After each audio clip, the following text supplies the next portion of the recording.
இதற்கு இடையில திரு விஜய் அவர்கள் கிட்ட 7 மணி நேரம் சிபிஐ விசாரணை நடத்தப்பட்டதாக தெரிவித்து திரு விஜய் அவர்கள் 7 மணி நேரம் விசாரணைக்கு ஒத்துழைப்பு கொடுத்ததோட மட்டும் இல்லாம உடனடியா, அதாவது மறுநாள் அந்த விசாரணை தொடர்வதற்கான வாய்ப்பு இருந்தப்போ விஜய் தரப்புல இருந்து பொங்கல் விழா உள்ளிட்ட விழாக்கள் கட்சி சார்பா நடத்த இருக்கிறதாகவும், அது இல்லாம தொடர்ச்சியா தமிழர்களுடைய விழாவா இருக்கக்கூடிய பொங்கலுக்கு அவர் தமிழ்நாட்டில் இருக்கணும் அப்படிங்கிற மாதிரியான கோரிக்கை முன்வைக்கப்பட்டதை ஏற்றுக்கிட்டு திரு விஜய் அவர்கள் பொங்கல் விழா முடிஞ்சதுக்கு அப்புறம் விசாரணை தொடங்கும்னு சொல்லியிருக்காங்க. அதன் அடிப்படையில் 19ஆம் தேதி திரும்பவும் திரு விஜய் அவர்கள் டெல்லியில நேரா ஆஜராகணும் அப்படிங்கிற ஒரு சம்மனையும் வழங்கியிருக்கிறார்.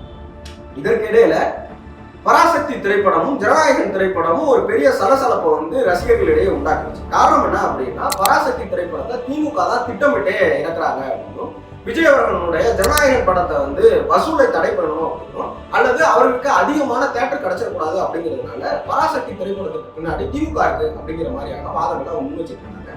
இந்த நிலையில பராசக்தி திரைப்படம் திரைக்கு வந்துருச்சு, ஜனநாயகன் திரைப்படம் இன்னமுமே திரைக்கு வரல. அதை தொடர்ச்சியா ஒரு சிக்கல் நிலவிக்கிட்டே இருக்கு.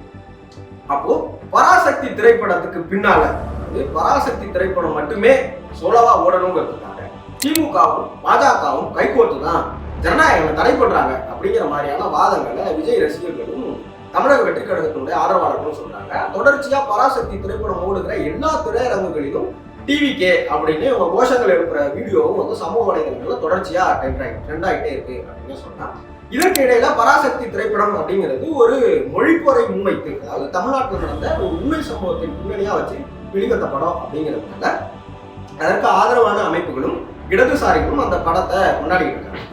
இதற்கு இடையில காங்கிரஸ் அப்படிங்கிற கட்சி, அதாவது காங்கிரஸ் கட்சி திமுக கூட்டணியில இருக்கு.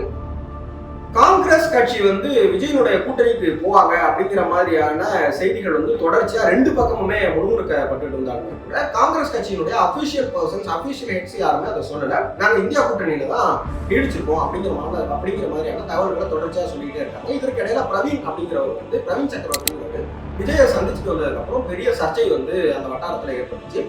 திருச்சி வேலுச்சாமி அவர்களோ அல்லது பிரவீன் சக்கரவர்த்தி அவர்களோ இன்னும் சில நபர்களோ மாணிக்கம் தாக்கூர் போன்ற எம்பி எல்லாம் விஜய் அவர்களுக்கு ஆதரவான குரல்களை முன்னெடுத்து வைக்கிறாங்க. அதிகாரத்தில் பங்கு அப்படிங்கிற செய்தியை அப்படின்னு பேசுனது விஜய் அவர்களுடைய வரவுக்கு பின்னாடிதான் அப்படிங்கிற மாதிரியான அரசியல் ரீதியிலான முணுமுணுப்புகளும் சோசியல் மீடியால தொடர்ச்சியா பேசப்பட ஆரம்பிச்சிருச்சு. அதாவது இது ஒரு திரைப்படம் அப்படிங்கிறத தாண்டி இந்த திரைப்படத்திற்கு பின்னாடி, ரெண்டு திரைப்படத்திற்கு பின்னாடியுமே ரெண்டு விதமான எக்ஸ்ட்ரீம்ஸ், அதாவது ரெண்டு விதமான அரசியல் கோட்பாடுகள் தொடர்ச்சியா பேசப்படும்.